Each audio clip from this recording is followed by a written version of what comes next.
샬롬. 한 주간을 시작하는 월요일 아침입니다. 이 한 주간도 우리 하나님의 크신 은혜 가운데에 예수를 닮아가는 삶을 이루어갈 수 있기를 축복합니다. 오늘 함께 읽고 묵상할 말씀은 지난 주일 오후 예배에 살펴보았던 누가복음 12장 1절부터 3절 말씀입니다. 제가 이 말씀을 읽어봅니다. 그동안에 무리 수만 명이 모여 서로 밟힐 만큼 되었더니 예수께서 먼저 제자들에게 말씀하여 이르시되 바리새인들의 누룩 곧 외식을 주의하라. 감추인 것이 드러나지 않을 것이 없고 숨긴 것이 알려지지 않을 것이 없나니 이러므로 너희가 어두운 데서 말한 모든 것이 광명한 데서 들리고 너희가 골방에서 귀에 대고 말한 것이 지붕 위에서 전파되리라. 아멘. 우리를 향하신 하나님의 간절한 기대와 소망은 무엇일까요? 그것은 우리 인생의 최대 목표이며 비전이 되는 것입니다. 한 사람을 소개하고자 합니다. 히윗이라는 분인데 미국 태생이시고 69년 동안 독신으로 살면서 주일학교 교육에 헌신했던 여류 시인입니다. 여러 찬송가를 작사하셔서 우리 찬송가에도 수록되어 있는데 그 중에 370장 같은 경우는 주 안에 있는 나에게라고 많이 찬송되는 찬송입니다. 이분의 신앙과 같은 신앙인들이 참 많았습니다. 그분들의 한결같은 목적은 예수님을 닮아가고자 하는 것이었습니다. 그것이 인생 최대의 목적이었습니다. 그것을 잘 표현한 찬송이 452장 내 모든 소원 기도의 제목입니다. 함께 찬송하면 좋겠습니다.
우리는 예수님을 닮기를 원합니다.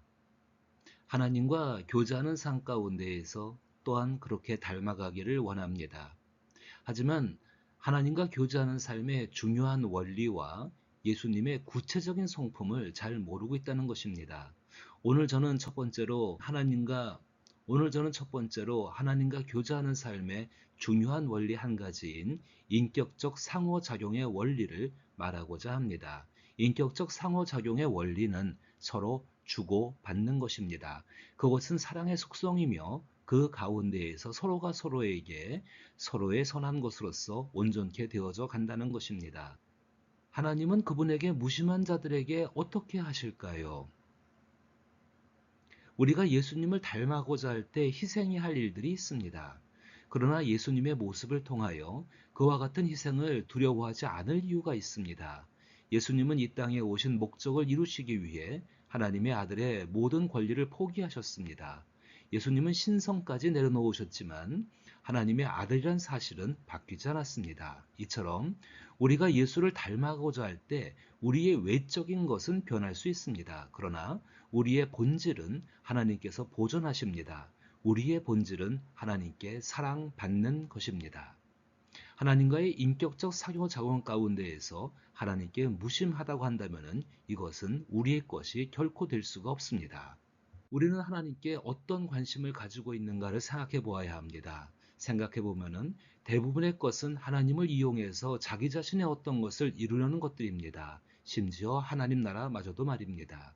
자신에게 왜라는 질문을 던져 보십시오. 그리고 구하는 이유를 생각해 보십시오. 자신을 유익하게 하지 않는 것을 구하는 사람은 대부분 없을 것입니다. 그것은 자신과 관계가 없다는 것입니다.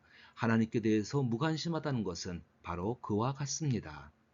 다시 본문 말씀을 보면은 그동안에 무리 수만 명이 모여 서로 밟힐 만큼 되었더니 예수께서 먼저 제자들에게 말씀하여 이르시되 바리새인들의 누룩 곧 외식을 주의하라. 감추인 것이 드러나지 않은 것이 없고 숨긴 것이 알려지지 않을 것이 없나니 이러므로 너희가 어두운 데서 말한 모든 것이 광명한 데서 들리고 너희가 골방에서 귀에 대고 말한 것이 지붕 위에서 전파되리라. 분명한 두 가지의 주제를 찾을 수가 있습니다. 한 가지는 하나님이 굉장히 싫어하시는 또 예수님이 철저하게 싸우시고 버리게 만드셨던 외식을 주의하는 것이고 또 한 가지는 감추인 것이 드러나지 않을 것이 없고 숨긴 것이 알려지지 않을 것이 없느냐는 말씀을 통하여서 예수님의 성품을 발견할 수가 있습니다.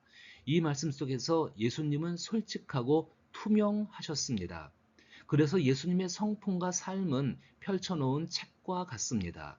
펼쳐놓은 책은 우리가 언제든지 읽을 수 있고 그 내용이 바뀌지가 않습니다. 일관성과 지속성을 갖고 있는 것이지요. 있는 그대로입니다.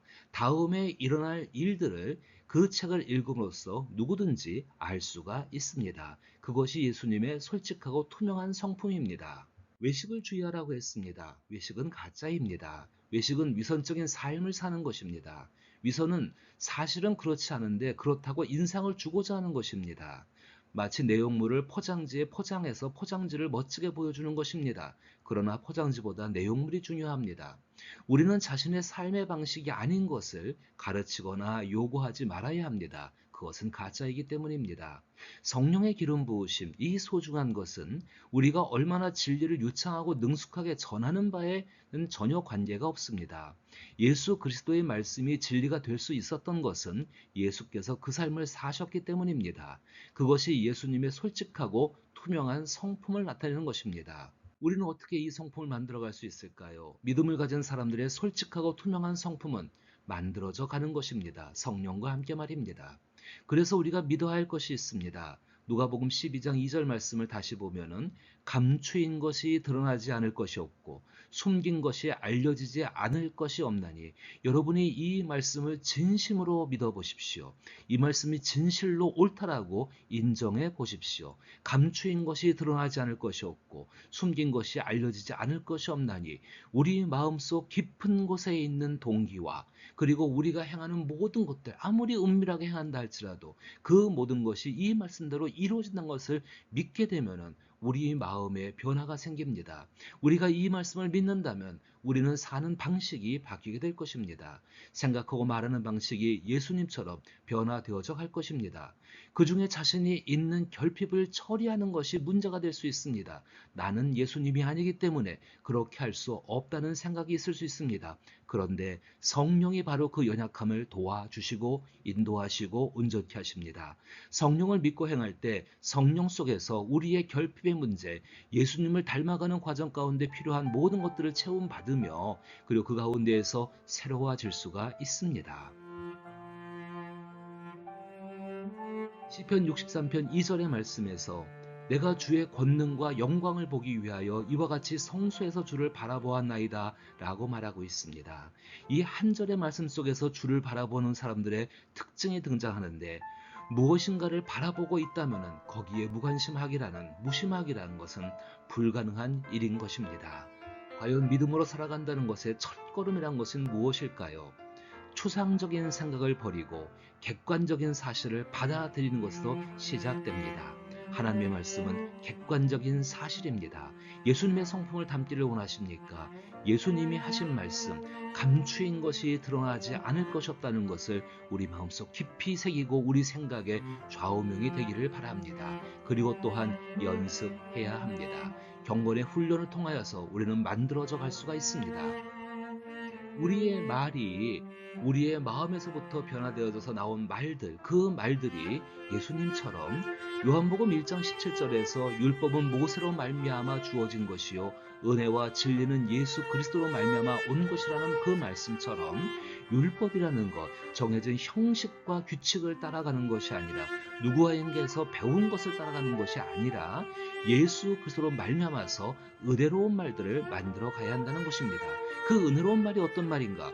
골로새서 4장 6절 말씀에서 너희 말을 항상 은혜 가운데 소금으로 맛을 냄과 같이 하라. 그리하면 각 사람에게 마땅히 대답할 것을 알리라. 은혜란 것이 무엇일까요? 은혜는 나를 희생해서 다른 사람을 온전하게 하는 것입니다. 자기 안에 있는 감추인 것이 드러나지 않는다는 것을, 그 진리를 붙들고 있는 것, 그것으로 인하여서 자기의 외식적인 모습, 잘 보이는 모습을 포기하고 다른 사람을 온전케 하기 위해서 있는 사실들을 가감없이 전해주는 것입니다. 로마서 8장 28절부터 29절에서 하나님께서 베푸신 은혜에 대해 설명합니다. 우리가 알거니와 하나님을 사랑하는 자, 곧 그의 뜻대로 부르심을 입은 자들에게는 모든 것이 합력하여 선을 이루느니라. 하나님이 미리 하신 자들을 또한 그 아들의 형상을 본받게 하기 위하여 미리 정하셨으니 이는 그로 많은 형제 중에서 맏아들이 되게 하려 하심이라. 아멘. 진실로 우리는 하나님이 모든 것을 합력하여 그 뜻을 이루시는, 그래서 하나님의 아들 예수 그리스도의 형상을 닮아가는 사람들이 되게 될 줄로 믿습니다. 이것이 하나님이 우리를 향하신 원대하신 계획과 목표입니다. 따라서 우리의 삶의 목표도 예수 그리스도를 닮아가는 것이 되어야 합니다. 평생 꿈꾸며 바라는 모습은 예수를 닮아가는 것, 그것이 될 수 있기를 나사렛 예수 이름으로 축복합니다.